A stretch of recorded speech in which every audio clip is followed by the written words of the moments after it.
Hi, this tutorial is created by pm-prep35.com. We are a free online training PMP training website, and in this tutorial I'm going to cover chapter 2 in PMBOK called as organizational influences and project life cycle. Basically, organizational influence, or the context in which the organization is positioned, or how the project will get affected by this organizational context, is called as organizational influence.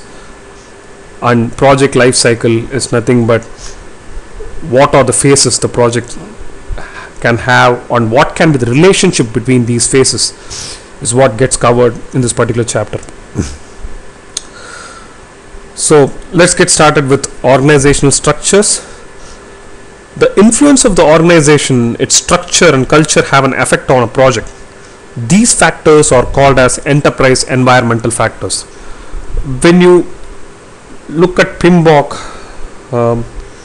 basically most of the processes have this concept of input, tools and techniques, and output. So a process takes an input,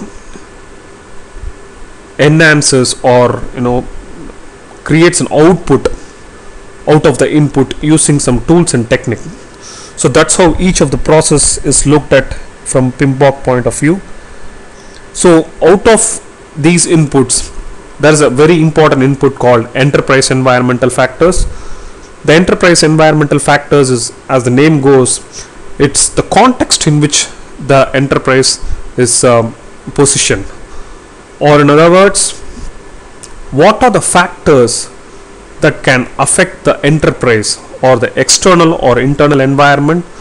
The external environment can be the country in which the whole thing is happening, or the project or the enterprise is functioning, or it can be an internal hierarchy or culture, a broad-minded culture, or you have a hierarchical structure within the organization, so that you need to follow a lot of processes. So there can be a flat organization structure, which means you don't have too many managers above you. You can directly walk into the CEO's room and you can talk to him face to face. That is applicable in case of smaller organization structure, or it might be a longer organization hierarchy wherein your manager is probably positioned at the third or fourth level. So these are all examples of hierarchical structures and the influences or the culture in which your project or where you are working. The project manager should be aware of different organizational structures, styles and cultures in order to apply or influence those to different projects effectively. Understandably, the project managers are slightly more experienced than the project team members, basically because they need to have that exposure to different kind of projects.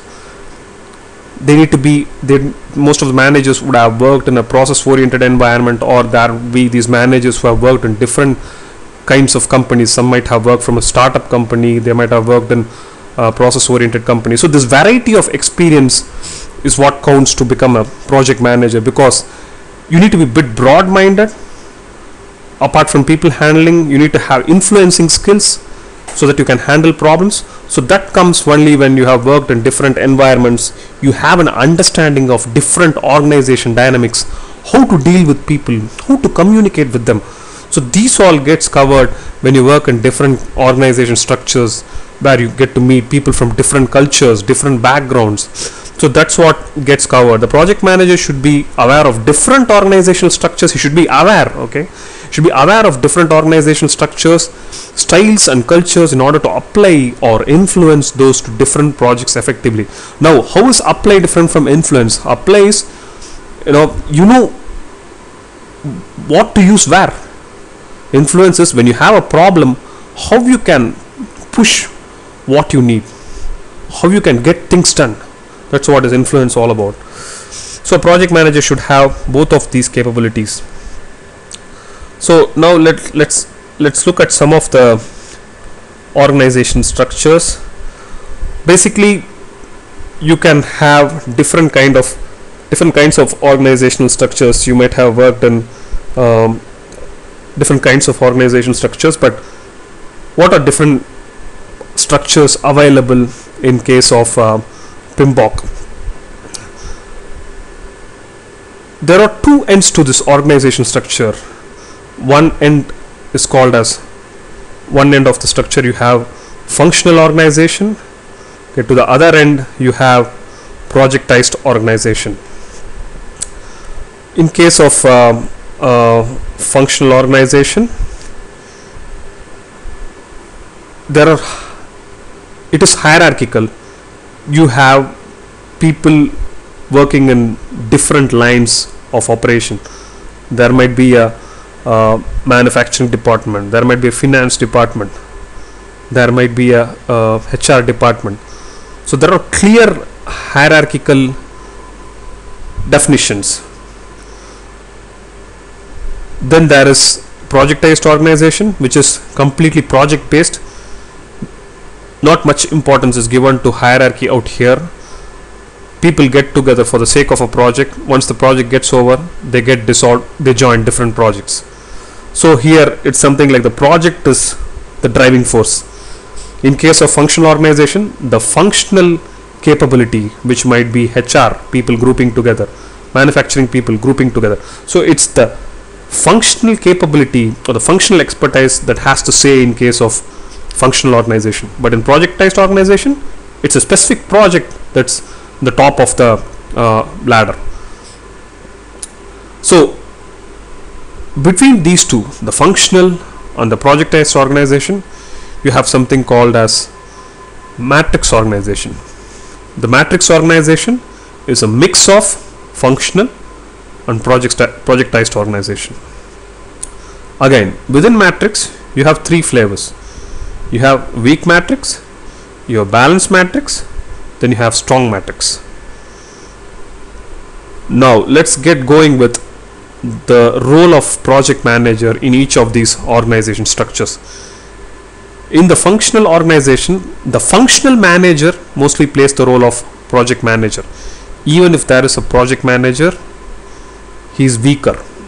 Or in other words, take it that in a functional organization, the project manager does not exist. So now as you get going from functional to projectized, where in the projectized organization, the project manager is really powerful, and either there is no functional manager or the functional manager is really weak. He plays a supporting function. Now with this context, if you look at each of the types of matrix organization, the first one is weak matrix. The weak matrix is lot more functional.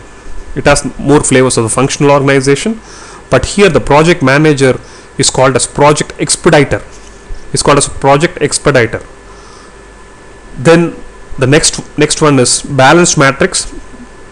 Here the project manager is called as project coordinator. The role is called as project coordinator. Then the third one is strong matrix, where the project manager role exists. So from this, it is no big deal to understand that in case of weak matrix, since the project manager is called as project expediter and weak matrix falls closer to functional organization, the project expediter is lot less powerful than project coordinator. So when you move from left to right, the project manager's role gets more power in each of these structures.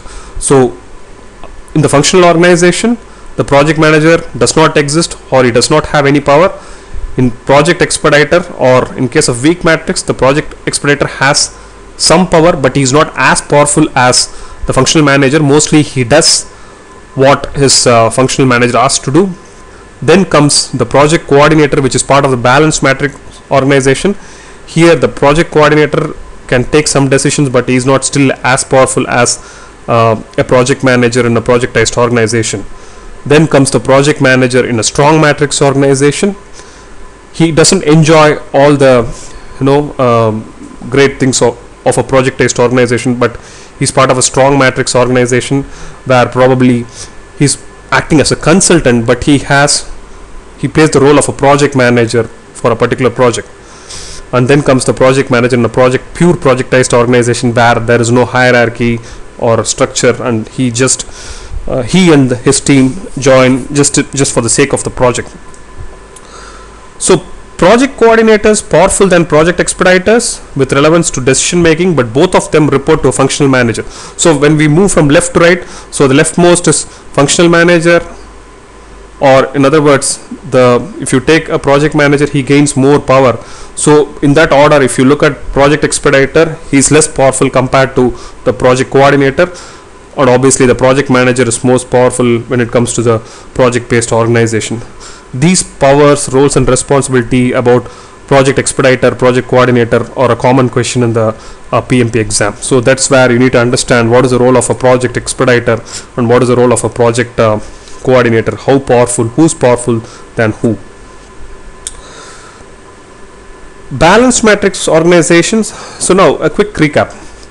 So now weak matrix, project expediter. Balanced matrix, yes, it's project coordinator.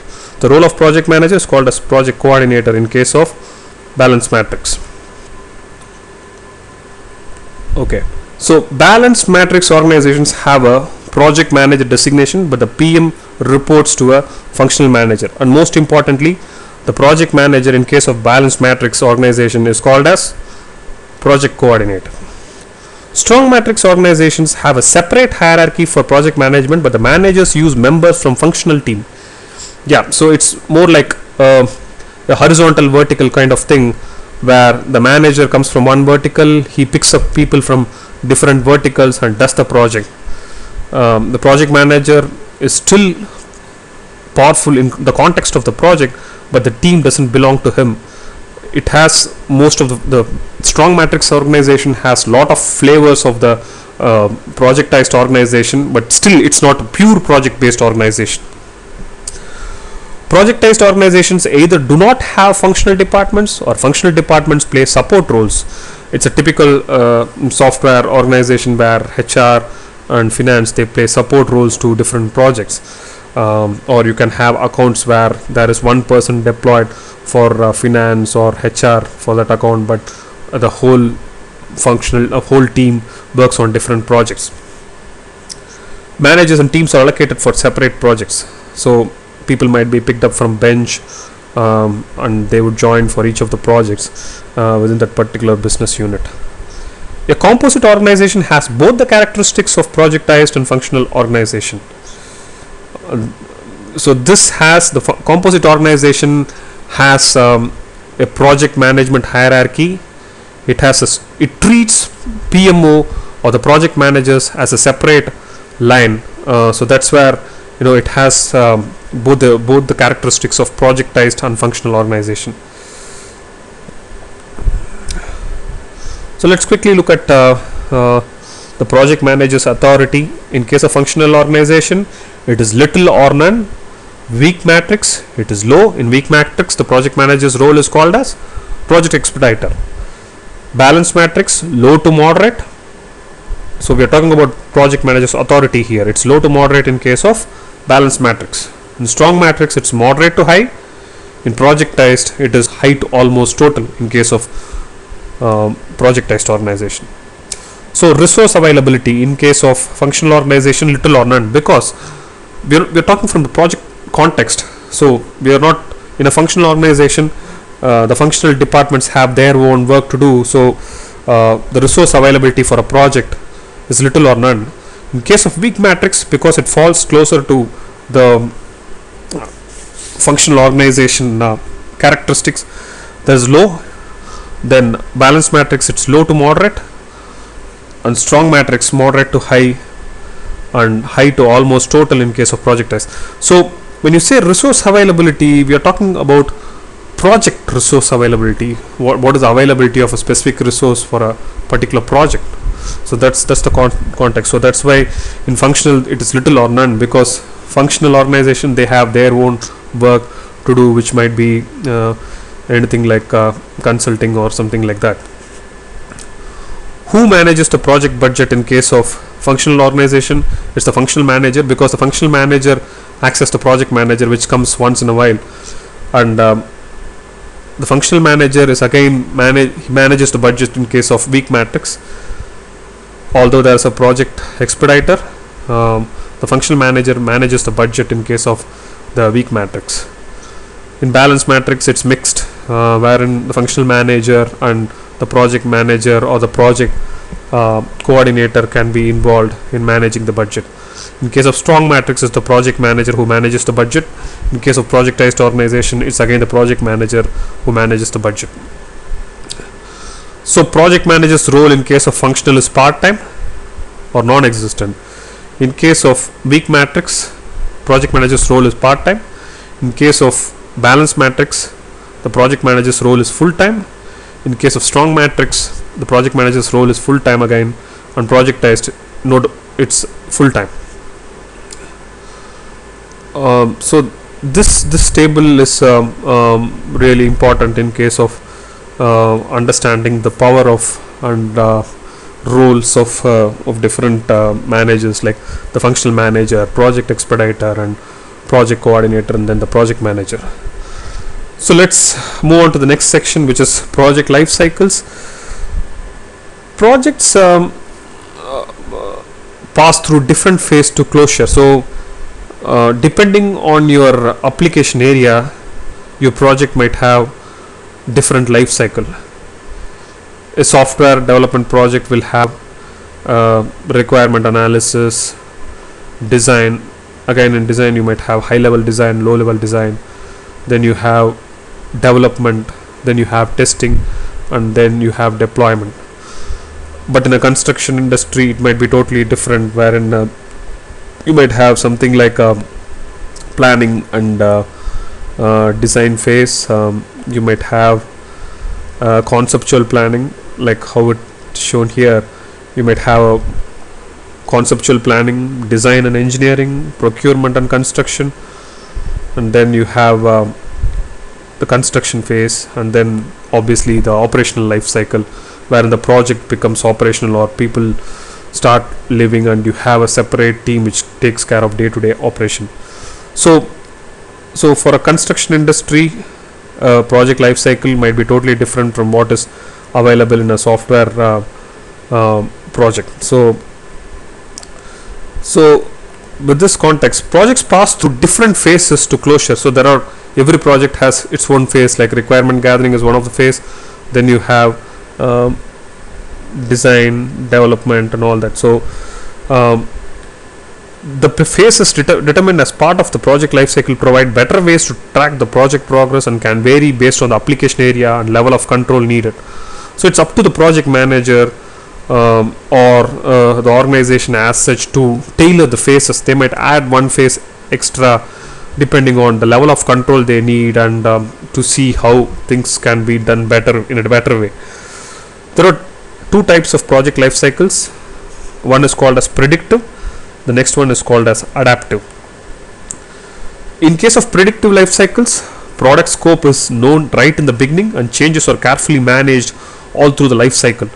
Scope, time and cost are freezed early on. So this is the typical waterfall model, wherein only if you freeze the scope you get to the next level of development and things like that. So you plan once and then you stick to that particular plan. In case of adaptive life cycles, product scope gets elaborated with each phase and scope for the phase is defined at the start of that particular phase. So adaptive life cycle is a lot more iterative, wherein for each iteration or sprint you take some requirement, you follow a life cycle for that particular phase, then the next iteration you take one more set of requirements, then you build it. The advantage of this particular adaptive life cycle approach is you can keep things running and live, but in case of predictive life cycle, until things get over or completed, you can't see a final cut of the product. So that's where adaptive life cycles are far more customer helpful than compared to predictive life cycles. In case of iterative and incremental life cycles, an iteration repeats the same set of phases in a cycle, while an increment is concerned with adding more functionality or elaborating the project's deliverables. So we are talking about two terms here. One is iteration, then increment. An iteration repeats the same set of phases in a cycle, while an increment is concerned with adding more functionality or elaborating the project's deliverable. So iteration, you have a set of phases, you repeat that, you get that deliverable out. Now the next iteration or the next increment, you follow the same iteration, but then you have another set of features added at the end of that particular increment. So these are called incremental and iterative life cycle, which is characteristic of adaptive life cycles. Okay, now when you look at the project life cycle, your project starts, you have a feasibility study, then you gather requirements. Once your feasibility study is successful, then you design, you develop, you test, and you deploy. So understandably, your cost and staffing levels peak during project execution phase. Once you have planned, you have designed, and you are developing things, that is the time when you use a lot of resources. When you use a lot of resources, a lot of cost is spent, because you spend cost on procuring those resources on board, the project team on board. So cost and staffing levels peak during project execution phase. Risk and uncertainty are greatest at the start of the project. So obviously when you start the project, the customer is not sure what he's going to get. Although you have experience, you have done previous projects, there is always an uncertainty because you don't have anything on hand. There is this fear that whether you can complete things successfully. So risk and uncertainty are high at the start of the project phase or at the start of the project life cycle. Cost and staffing levels peak during project execution. Cost of making changes increases as project reaches completion. Initially, when you're gathering requirements, it's easy to factor everything into your requirement document, but then once you know what is your requirement, you have procured the needed resources and you have done all the work, and when your project gets into the execution phase and it's about to be delivered tomorrow, and today when the client wants a change on the requirements, it's really tough because you have to revisit everything in terms of getting the necessary resources, looking at the cost, revisiting all the constraints, objectives. So that's why as your project elapses or as your project nears completion, cost of making changes is higher, and the risk is higher during the start of the project. And also the ability for the customer to influence on the project requirements is high in the initial phases, while the project team or the performing organization has an upper hand towards the project end. Here when I say the ability of stakeholders to influence the project outcomes is higher in the beginning, here the stakeholders means the actual customers who are the key stakeholders. Adaptive life cycles. Now what is adaptive life cycle? Let's recap. Predictive life cycle is waterfall, adaptive life cycle is iterative and incremental. So okay, let's go ahead. Adaptive life cycles are followed to keep the stakeholder influences higher and the cost of change is lower. This is the reason the stakeholders can obviously include their changes or the requirements as part of the next increment or iteration. Which one is this? This is increment, because iteration is phases, increment is addition of new features. So adaptive life cycles are followed to keep the stakeholder influences higher and cost of changes lower. Even if they miss something in this particular increment or particular set of requirements, something in the set of requirements, they can obviously include in the next sprint or next increment. Face-to-face relationships. So we know that the project has a life cycle, The life cycle is split into phases. Now again, the project life cycle can be handled in a, it can be called adaptive life cycle, predictive life cycle. Now phase to phase, let's get to the phases. Phase to phase, what are the relationships? One is sequential, next is overlapping. When you say sequential, you can do the next phase only after the completion of the first phase or the previous phase. When you have overlapping relationship, you can start the next phase by the time before the completion of the previous phase. So phase to phase relationship can be sequential or overlapping. So which one is risky? Obviously the overlapping relationship is risky, basically because before even completing a particular phase, you are starting the next phase. So there's a risk involved. But in case of sequential relationship,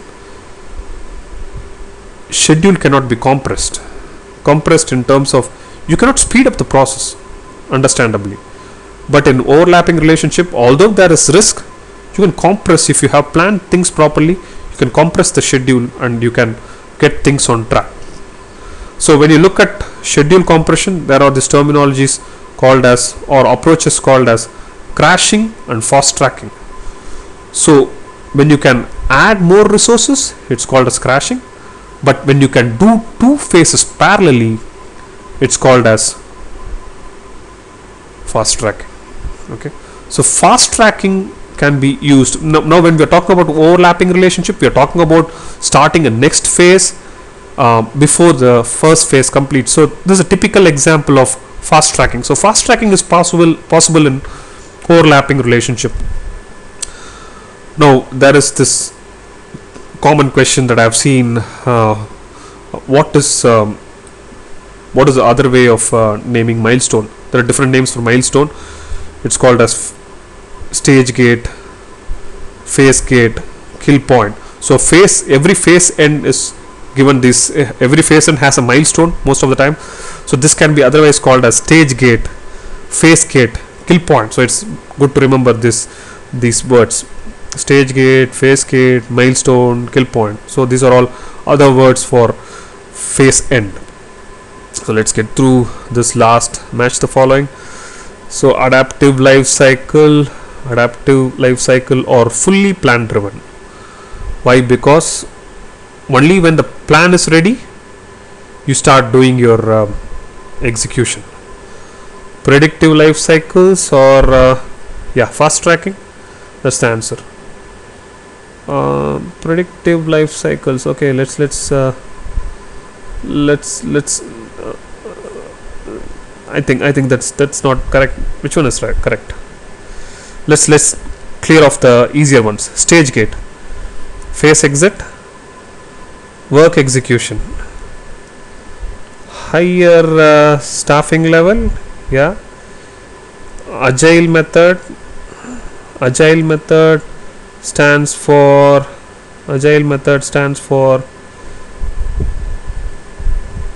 overlapping relationship. Phase exit stands for adaptive. Stage gate.